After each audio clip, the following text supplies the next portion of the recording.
Welcome to Shiny New Clients, the marketing podcast that helps you attract shiny new clients to your business. We'll talk about social media, what makes people buy, how to go viral, and marketing psychology, all in 20 minutes or less. Whether you're a coach, a stylist, or a wedding planner, if you've got a service-based business to sell, this is the show you need to fill your calendar. I'm Jenna Warriner, your new marketing coach, and this is Shiny New Clients. Welcome to the 100th episode of the Shiny New Clients podcast. Oh, I'm actually so excited that I made it here. And the first time that I am recording video for the internet. Will the internet like it? I don't know. But the good thing and bad thing about the internet is they always tell you what they think. Everything that could have gone wrong has gone wrong. My tech setup is the worst. I'm sitting on the floor of my sister's cabin.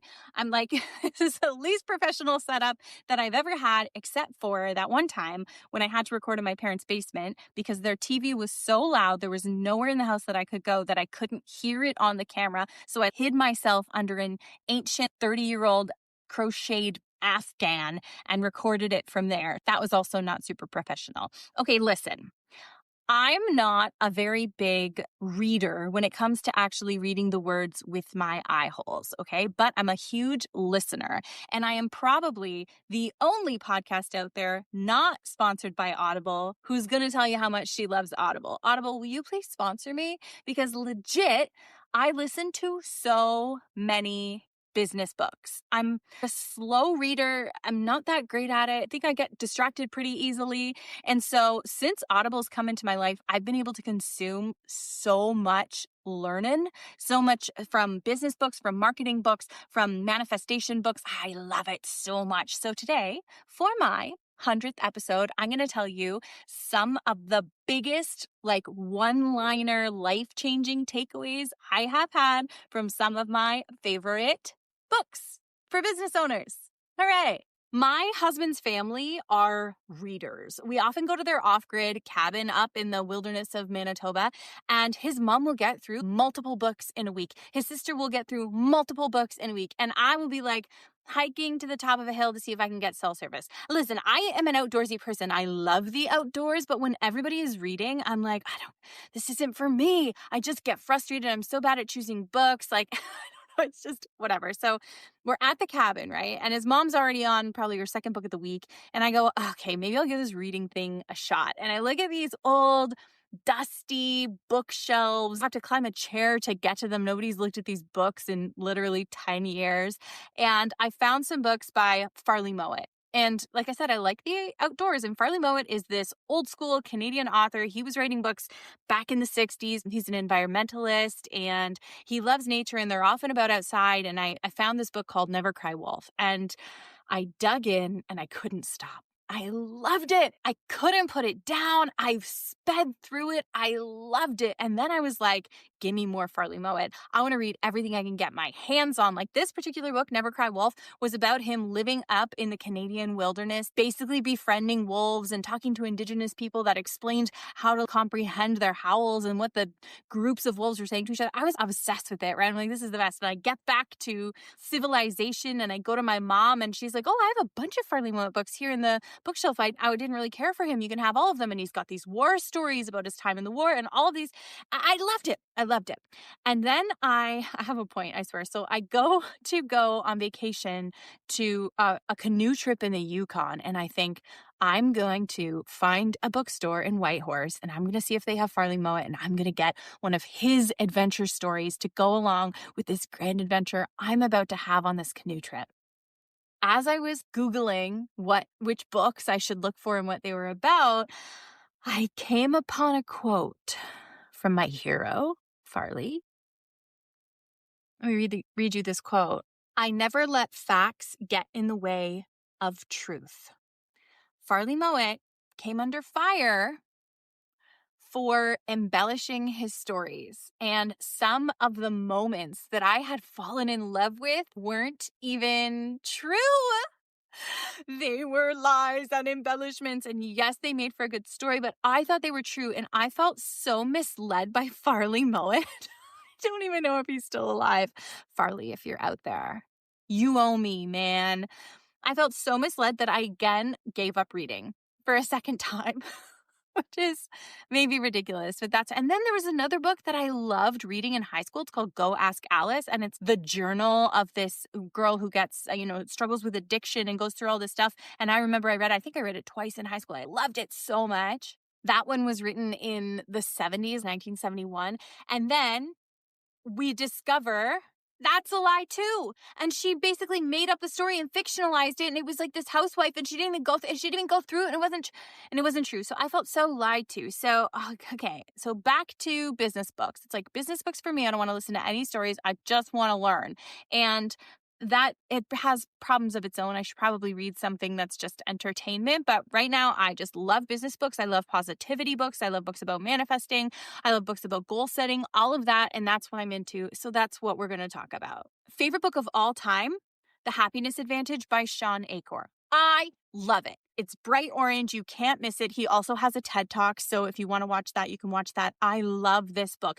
It starts out about happiness and how to be happier in your life and the science of happiness. And then it turns into kind of a management book where we're learning about how to run a team. That's how I perceived it. And I loved both angles of it. He talks about this thing called the Tetris effect, which is a psychological phenomenon where if you do a whole bunch of something, your brain starts to form habits and see it everywhere, and you want to do it all the time. So the experiment that these folks did, I'm going to just paraphrase this, right? It's going to be like pretty much true. I'm going to pull a Farley Mowat and just tell you it as I remember it. They had a whole bunch of people play Tetris on and on and on and on, and then those people just went out into the world and they would look at the bricks on a wall, and their brain would want to turn the bricks to make them all fall into place. And they would start seeing Tetris places. Their brain just got so used to recognizing those patterns.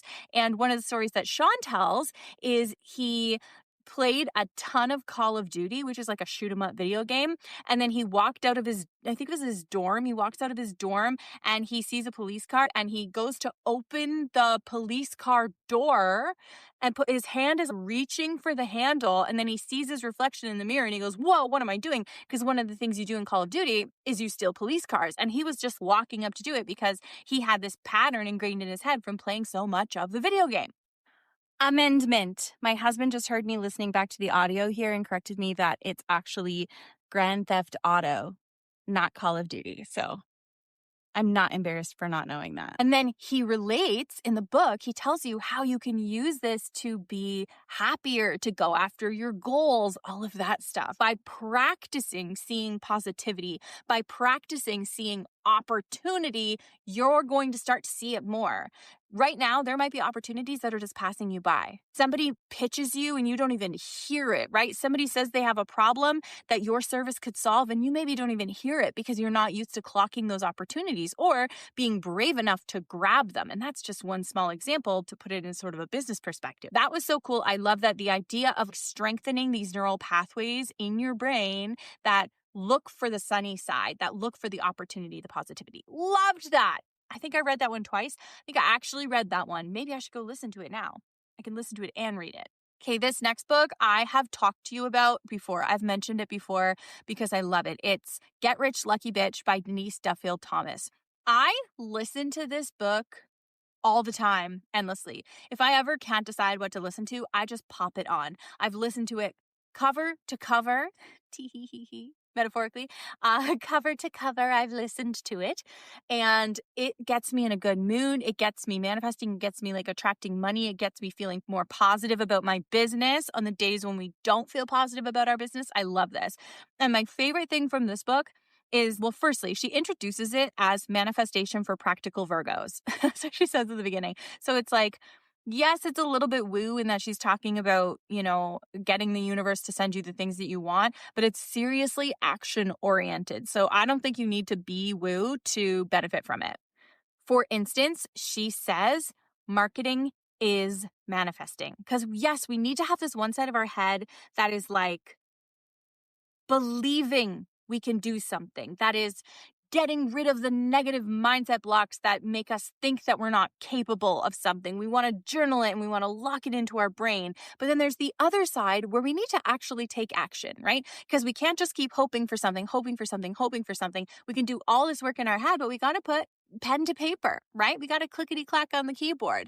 We got to make the posts. We got to send the emails. We have to take that determined action. So she says marketing is manifesting. It's one of the things that you can do to get those goals closer, to make those sales happen.